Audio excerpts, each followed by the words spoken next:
Shri Jinto John നേരത്തെ ഈ മുഖ്യമന്ത്രിയുടെ അംഗരക്ഷകരുടെ കാര്യം പറയുകയാണെങ്കിൽ ഇന്ന് സൈബർ ലോകത്തൊക്കെ ചർച്ചാ വിഷയം. നേരത്തെ കെ സുധാകരൻ ഇതേ കാര്യം പറഞ്ഞിട്ടുള്ളതാണ്.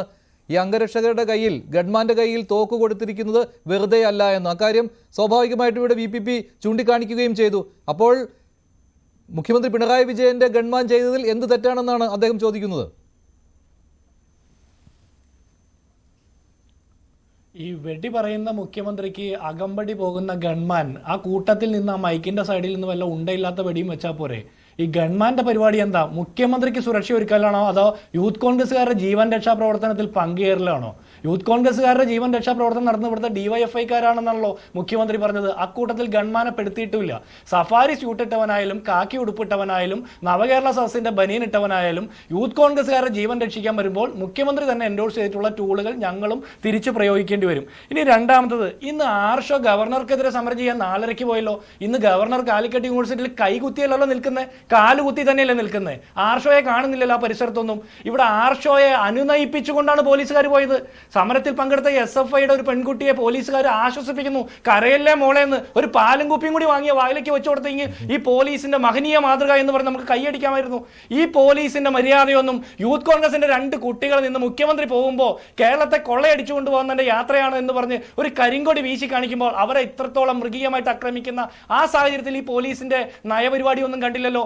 ആർഷോയുടെ മുണ്ടഴിഞ്ഞു പോയപ്പോൾ ആ മുണ്ടഴിഞ്ഞു പോയതിനെ സംരക്ഷിച്ച് കൂട്ടി കെട്ടിക്കൊടുക്കാൻ വരെ പോലീസ് തയ്യാറുണ്ട്. ആർഷോയുടെ നാണം മറയ്ക്കാനാണ് പോലീസ് നോക്കുന്നത്. ഈ മുഖ്യമന്ത്രി കേരളത്തെ മുഴുവൻ നാണം കടത്തിക്കൊണ്ട് യാത്ര നടത്തുന്നത്. ആ നാണം മറയ്ക്കാൻ പോലീസിന് ഉത്തരവാദിത്തമില്ല.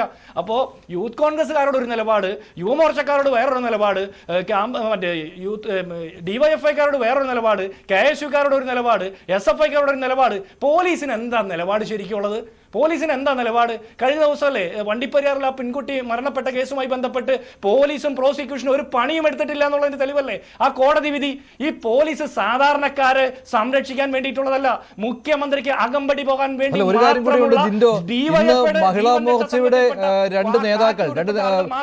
മഹിളാ മോർച്ചയുടെ രണ്ട് നേതാക്കൾ വീട്ടിലേക്ക് കയറി വരുന്നത് നമ്മുടെ DGP കണ്ടില്ല.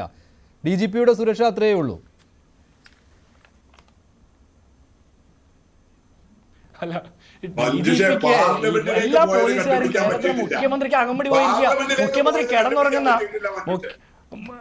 മുഖ്യമന്ത്രി കിടന്നുറങ്ങുന്ന റൂമിൽ പോലും കാക്കി കുപ്പായം അലക്കി ഉണങ്ങാനിട്ടിരിക്കുക. കാക്കി കുപ്പായം കണ്ടാലേ മുഖ്യമന്ത്രിക്ക് ഉറങ്ങാൻ പറ്റുള്ളൂ. DGPക്ക് സംരക്ഷണമില്ല, ഗവർണർക്ക് സംരക്ഷണമില്ല, കേരളത്തിലെ പൊതുസമൂഹത്തിന് സംരക്ഷണമില്ല, വിദ്യാർത്ഥികൾക്ക് സംരക്ഷണമില്ല, പെൺകുട്ടികൾക്ക് സംരക്ഷണമില്ല, സ്ത്രീകൾക്ക് സംരക്ഷണമില്ല, സാധാരണക്കാരന് സംരക്ഷണമില്ല. മുഖ്യമന്ത്രിയുടെ വാഹനത്തിന് അകമ്പടി പോകാൻ വേണ്ടി മാത്രമാണ് നമ്മുടെ നികുതി പണത്തിൽ നിന്ന് ഈ പോലീസുകാരന്റെ കാക്കി കുപ്പായത്തിന് കഞ്ഞിമുക്കാൻ പണം കൊടുക്കുന്നത്. എന്തൊരു ദുര്യോഗമാണ് ഈ കേരളത്തിന്റെ.